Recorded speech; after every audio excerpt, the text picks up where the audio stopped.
Good afternoon and welcome to Tea Talk. I'm Tamara Harawa, and as always, today I have a special guest in studio. She's an artist from Malawi. She has made headlines all over the world. She has been on biggest TV stations, and her name is Mada Ngoleka. Mada, welcome to the program. Thank you very much, How Tamara. are you? Fine, thank you. Now, tell me about your background. Who is Mada? Mada is a singer-songwriter from Malawi.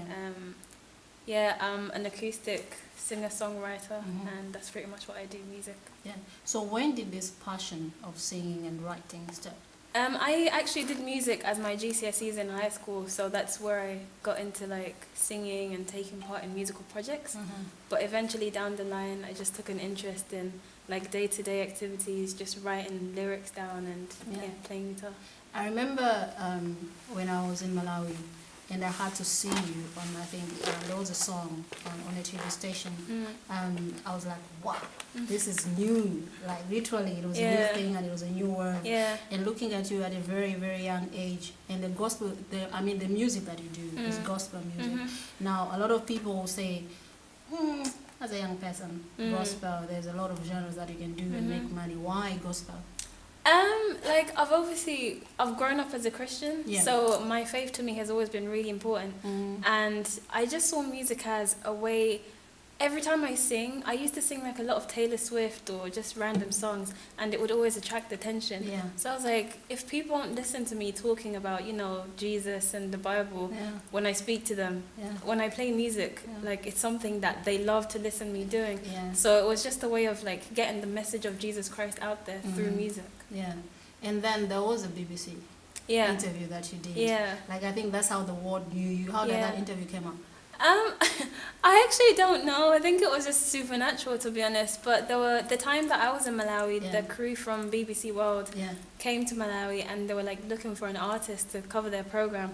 So I happened to be a female artist at that time, and I don't know how they came to me, because I was still kind of like I was very new to the scene. So I was shocked when someone was just like, oh, come down, BBC World, when I interview you. And they provided everything, like my transport to get there, because it was in a different city. And that's how it happened. Because I was like, when I saw the interview, and everybody was like, wow, she's gone far, literally. Like, how did this happen? So it's good that you have cleared that up. And then there's I heard a story about playing a guitar. Like, you really taught yourself. I did. It was how to do that. So how did you start? Like, literally, how did the guitar came into your life? I actually bought a guitar for my sister. That was a very long time ago. I don't remember how old I was, but my sister was like, I really want to learn. And she never played it. Like, it was just stuck in the house. I was like, if you're not going to play it, then I'm going to start playing it. And I started learning like the basic chords. I think it was just like G, C, D. And then just around that, just playing the same chords over and over. And then with time, learning more chords. And because it's hard to learn these things. I tried to learn the keyboard and stuff. I'm bad at it. So I just imagine, like, how long did it take for you, like, literally to master a guitar? I don't know. But I guess within the first 4 to 6 months is when I learned how to like do most worship songs, pop songs, and write my own songs. So now you write your own songs? I do, Now, when it comes to writing, I love to ask this question to artists, like the process of writing, because I think it's different. A lot of people say, oh, I have a song in my dreams, or maybe I had a chord or something. What is the process for you when it comes to writing music? For me, the biggest thing is writing. Like, I'm full of lyrics. Just looking at you right now, like the interview that we're having, I'm already having ideas going around in my head. So I just write everything down. I write down my thoughts, and then eventually I like gather bits, and then I structure it into a verse and a chorus. Like, obviously the chorus has to be catchy and it has to be short. The structure of the song, and then eventually I'll just start playing chords with it. But there's times that I actually have a melody in my head, and I don't know, sometimes I just hum it, and then I record it on my iPhone, and then I'm like, what chords are these? And then I play the guitar, and then I get my lyrics, and then I like match the lyrics to that. All right. So talking about music and recording, how many albums do we have right now? I'm like, we, as I'm in the group right now, because I'm becoming an artist. So how many albums do you have? Currently, I did a 5-song EP. All right. I think that was about 7 years ago when I was in Malawi. And then eventually I did do one album, but I didn't formally release it. Alright. So it's something that's yet to be released, even though I did it so many years ago. So that's what we're looking at. Do we know when that is coming out? This year, hopefully. Okay, this year, hopefully. But still, you're working on something. I'm still right? working on stuff, yeah. Oh, that's great then. Now, looking at you, you're very young. I know you are in school right now and you're finishing up your degree this year. Like, how do you balance that? Because I've heard that you're also a worship leader at church, and then you write your own music. You do your own, like live shows on Facebook, and then you have a YouTube channel, all those kind of things. How do you balance that? It's priorities first, I guess. Obviously, music to me will always be number one because I don't know, I just love music. So I try my best in my spare time to like practice and be writing. Writing for me is constant. It doesn't need a specific time. I can be going to college and I'm writing lyrics. Okay. So it's just finding time to do that. But like with Facebook and stuff, I don't really have a structure to say I'm going to do this once a week. Okay. There's times that it's like, 2 weeks, I still haven't done a video. So whenever I have spare time, my priority wouldn't really be to go shopping or to do something else. My priority would be to do something with music. Yeah. Okay. So let's go back to you growing up in Malawi, or I know you have been in UK and stuff. Who influenced you like when it came to music?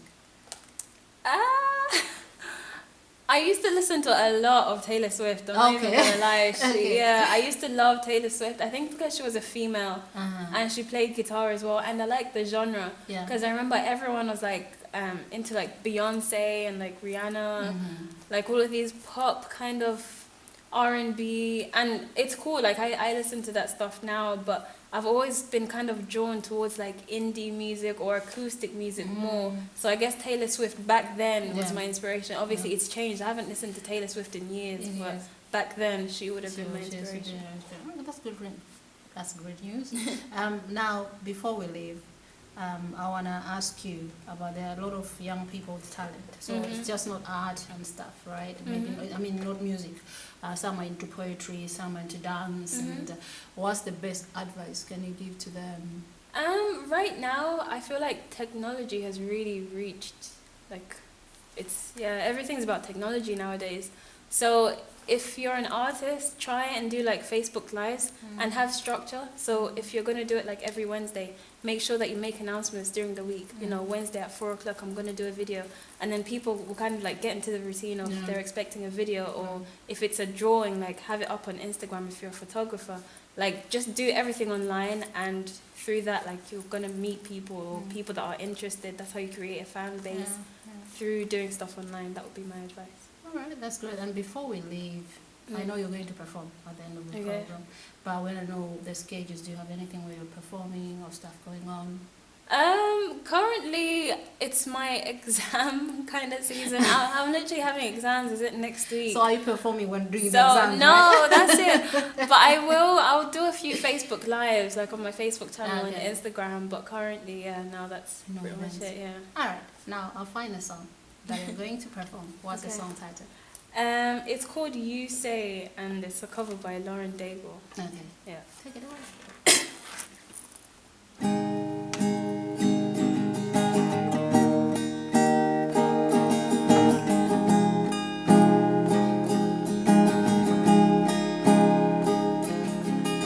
I keep fighting voices in my mind that say I'm not enough.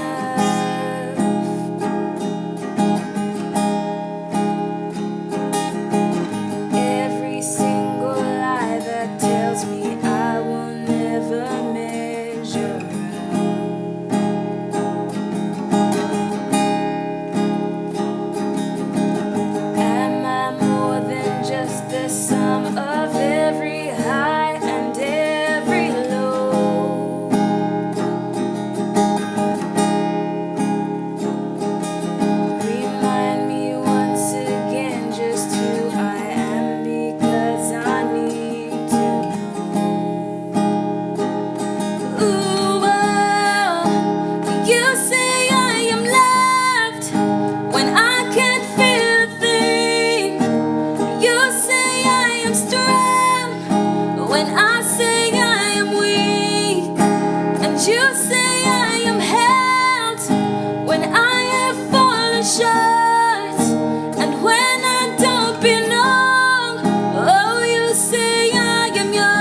every victory.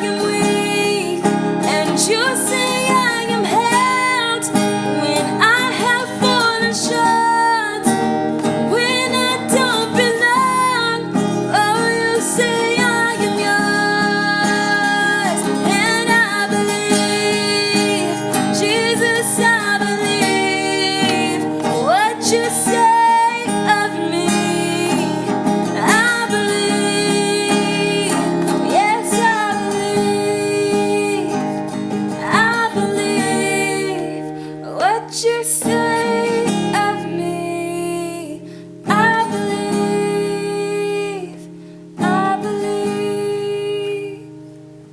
Wow, that was beautiful. Thank I you. wish I had an audience that would just clap and everybody would go, yeah!